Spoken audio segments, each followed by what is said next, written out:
Hello and welcome to the Crafsman Show. My name is your host, the Crafsman. Out here surrounded by toys.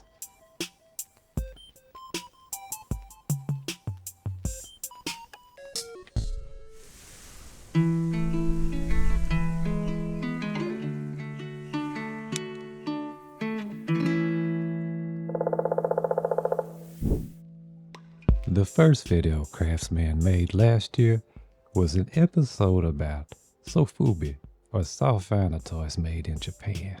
When I made this photo, I was fascinated with the process, but I had no idea about what these tools were, what equipment, what this chemicals is right here, none of it. So I decided to use my existing knowledge and make some sofubi, or resin figures, in a soft vinyl style to approximate the feel of soft vinyl toys. But I still wanted to make real vinyl toys instead of resin, so we mixed some silicone and metal and made us some vinyl figures, yeah baby. Even, you know what else? We did boom, articulated vinyl figure. Then my friend James with Vinyl Wonder worked with us to have our first official vinyl figure made overseas. Crafsman did not have the money or the desire to invest thousands of dollars in equipment to produce soft vinyl myself, so it's not like I could really use the molds, but after we did the release, I had them send the molds from the factory. Because I thought it would be cool to hang them on the wall like a conversation piece or something. I think they look neat. But this right here is when things changed. Because once I had real soft vinyl toy molds sitting right here in front of me, a couple gears started turning, and Crafsman decided, you know what? We're going to build us a soft vinyl toy factory for a fraction of the cost. First, we want to establish that this toy production setup does not take up a lot of space. This miniature table represents what my entire toy setup will fit either on top of or beneath of. Our first main piece of equipment is the heat bath. In factories, they use large rectangular vats that's capable of cooking multiple molds at once, but Craftsman's out here using a collector stirrer. You could get these on eBay or Amazon, all over the place, and I'm going to have links to in the description to all this. But this basically is a pot that heats up whatever is inside of it and keeps it at a consistent temperature. So what do we put inside of our pot? Well, the liquid vinyl or plastisol, aka, requires heat around 375 to 400 degrees, so that rules out water, which boils at 212 degrees.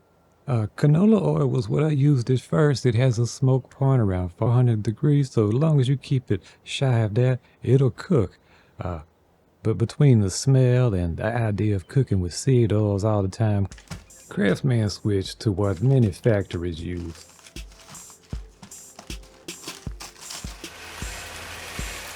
These are nitrates or cooking salt.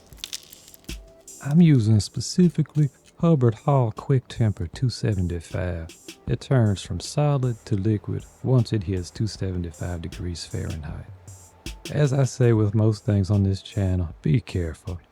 The purpose of this is to heat the outside of the mold, curing the plastisol that's on the inside. But wait, we skipped a step. Before we can just start cooking our vinyl, let me introduce you to our next major piece of equipment, the vacuum chamber. This right here is where you can spend thousands of dollars. But Crafsman's using a cheap Amazon vacuum chamber. And for my vacuum pump, I've got this chamber connected to a 7 CFM. Again, Amazon cheap vacuum pump. Now what this is for vacuum degassing. That is, removing bubbles, air bubbles, from the plastisol. And you can actually do that while the plastisol is in the mold. That's pretty cool. All right. Here's what it might look like if you vacuum degas versus if you don't vacuum degas. See all that mess? That's why I spend most of my time pulling vacuums on my plastisol. So it'll just bubble up, the air bubbles will come out. I put my vacuums for about 4 minutes. It depends on the part and the humidity and everything, but then you take that out, and that is going to be nice and bubble free when you go to cook it. Before we ordered the Astro Chunk molds, which I've listened to talk more about, I took one of the Otto 7 molds, heated up the handle, and bent it to see if I could fit it into my vacuum chamber, which I could. When I saw it was theoretically possible for a metal sofubi mold to work in a cheap resin vacuum chamber, that's what motivated me to order me a new set of molds. These are made from the same factory that made our Otto 7 molds, but I asked them if they could modify and make me some shorter handles so these could fit better into the vacuum chamber. I still had to bend one of them, but anyway. Back to our miniature sofubi shop. We have vacuum degassed our mold with plastisol in it, and now comes the gel layer. This is when we go into the chemical bath for the first time for a short period of time. I'm talking, in my case, 12 to 15 seconds. This will vary depending on the thicknessity you want and the size of your parts. As soon as the time is up, we take it out of the heat and go into our water quench bucket. This stops the heat and prevents it from getting any thicker. And then we take it out and flip it upside down over our catch bucket. This is doing a couple of things. Number one, we're recapturing all the liquefied plastisol in the middle. All that excess, we can reuse it. But also very important is we want it to stop dripping basically so that there's no chance of plastisol pooling in the bottom or what would become the top of our parts, okay? You want them to be nice and even consistence all the way around. Here's some clear formula right there to illustrate the consistency. See that? How it's thin, it ain't pooled in the top though. Just a subtle finer point I want to share with you is that once you take it out after the gel, real quick, go right here and bang it, bang it, bang it. If you're using salts like Crafsman, you will be able to recapture those salts. They cool off, crystallize, and you just scrape them right back into your hot bath. And then another finer point, Crafsman likes to come right here to another little catch pan that's got some paper towels and rags and things to get that dripper water off of it, okay? So that by the time you're dumping out over here, it shouldn't be water dumping into your plastisol. You don't want water into your plastisol, okay? And usually that rim around the edge of the mold is kind of nice about keeping the water separate on the backside. For my catch pan, I'm just using a Harbor Freight tub with like a grill oven strapped over it right there, and then I can slide aluminum pans up underneath it. But you can use buckets or whatever that you might want to use to catch your plastisol. So once our part is done dripping and it's hollowed out on the inside and we've got our gel layer, we come right back over here to our hot bath. This time, instead of seconds, we're going to go for like a minute or a minute and a half. Again, it will depend on how thick you went for the first step, okay? And all these things you just figure out on a per part, per mold, per character figure basics. And now for the fun part, once it's cured, we're going to bang it, bang it, bang it, quench it, and then go shove right over here into our customized little racks that Crafsman has built. And this is nothing more than just some, I took some galvanized pipe and some angled couplers right there, some elbows, boom shakalaka. So while the parts are still fairly warm, between 200 to 240 degrees in my experience, I take hold of me some pliers and just yonk. I find that if you do a little inside out it just a little bit, inverted, that helps it to collapse on itself, come out and then pop back into place. Probably the most fun or most satisfying part of the process is popping that glossy, nice plastic vinyl blank out of the mold. And that brings me to a major point. If you're going with cheap equipment like Crafsman, that usually means small equipment. And that means getting more bang for your buck. All right, so with the process, I like to get 3 parts from each mold, and I have 2 molds, okay? The benefit is I can generally have one in the vacuum chamber, degassing, while I got another one curing in the heat pot. And that's why this timer right here is another critical piece of equipment. My wife got me this and it's fantastic. My top is my vacuum time, middle is my gel time, and the bottom is my cure time. I stay pushing buttons on this thing all day.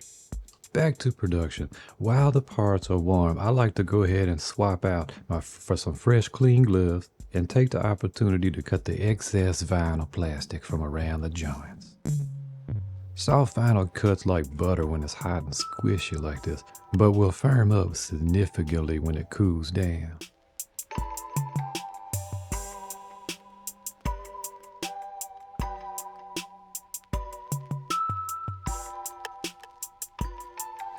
Plastisol can be colored in a variety of ways really easily, kind of like resin.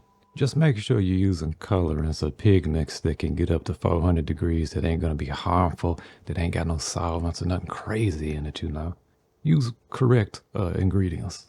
Now, as far as where to get the plastisol, Crafsman has tried a few different companies, and I really like Polysol. Polysol has worked with us on getting custom slush casting soft vinyl sofubi formula. A few of us have been out here testing it, using it, giving feedback. Specifically, if you want to use the kind of vinyl Craftsman's using right here for the translucent or opaque vinyl, rigid, semi-rigid, is PM913XR. And then if you want to do the clear formula, they actually stock that as WS900 clear from Polysol. I don't work for Polysol. I just like the vinyl, and hopefully the more of us that orders it, maybe it'll get cheaper because premium vinyl is kind of expensive. Now, as I said before, I had these molds made overseas, but we've already covered how you can make your own from silicone and aluminum. Check out the description for links to all that information. Or you can be adventurous and just electroplate your own soft vinyl molds. That's the next the puzzle piece Craftsman's going to figure out. And for the record, you can get by even cheaper than Craftsman. There's some people that's using kitchen equipment, deep fryers and things, making soft vinyl, so be creative. But as always, be careful. Wear your personal protective equipment, gloves, respirator, and have fun producing real soft vinyl toys from home.